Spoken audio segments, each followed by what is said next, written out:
প্রথম কাজ হচ্ছে আমাদের কি করব আমরা প্রথমে যে সংখ্যাটা আছে 0.25 বসালাম 25 একটু ছোট ছোট করে লিখছি ঠিক আছে 25 সমান সমান দেব দেখো দশমিকের জন্য একটা এক আর দশমিকের পরে যতগুলো ঘর থাকবে ততগুলো শূন্য আমরা বসাবো নিচে বোঝা গেছে বাবা দশমিকের জন্য একটা এক আর দশমিকের পরে যতগুলো ঘর থাকবে ততগুলো শূন্য এখানে দশমিকের পরে দুটো ঘর আছে আমাদের তাহলে কটা শূন্য বসাবো দুটো আর উপরে কিছু চেঞ্জ করব না উপরে যেটুকু ছিল সেরকমই আমরা বসিয়ে দেব ঠিক আছে গো দেখো এরপরে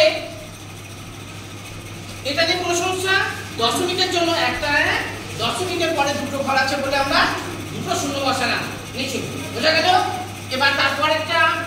0.12 সমান সমান এখানে কত বসাবো 100 দশমিকের জন্য একটা এক আর দশমিকের পরে দুটো ঘর দুটো তারপর 12 পরে 12 হয়েছে এবার দ্বিতীয়টা এবার হচ্ছে 0.39 সমান সমান দশমিকের জন্য একটা এক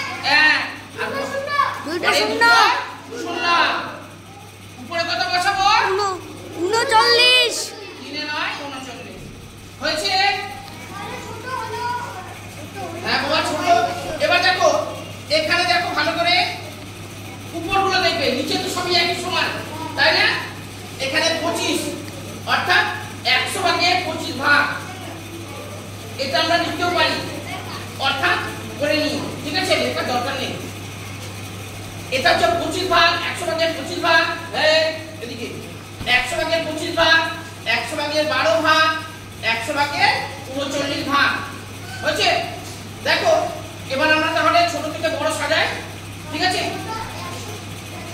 ছোট থেকে বড় হলো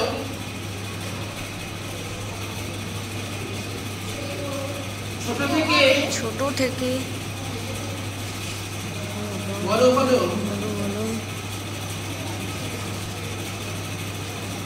দেখো আমরা বুঝতে পারছি যে আমাদের সবথেকে ছোট হচ্ছে এটা তাই না অর্থাৎ এটা হচ্ছে 1 নম্বর কত 2 নম্বর তারপরে হচ্ছে 25 হ্যাঁ 25 দেখো 100 ভাগে 25 ভাগ এটা ছিল 100 ভাগে 12 ভাগ আর এটা হচ্ছে 100 ভাগে 39 ভাগ অর্থাৎ এটা সবথেকে ছোট 12 তারপরে হচ্ছে 25 তারপরে সবার শেষে হচ্ছে আমাদের 39 বুঝতে কোনো অসুবিধা মনে হচ্ছে একবারে পরিষ্কার ভাবে বোঝা যাচ্ছে এখানে 100 ভাগের 12 ভাগ এখানে 25 ভাগ 100 ভাগের আর 100 ভাগের 39 ভাগ যখন আমরা লিখব তখন কিন্তু আমরা এগুলো বসাবো না আমরা কোনটা বসাবো আমাদের যে মূল অঙ্ক এগুলো বোঝা গেছে প্রথমে হচ্ছে দশমিক 1 2 12 তারপরে হচ্ছে কত হবে 0.25 0.25 তারপরে 0.39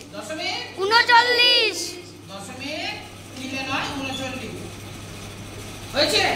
এবার আমরা যদি না লিখি ঠিক আছে অন্যভাবে লেখা যেতে পারে এটা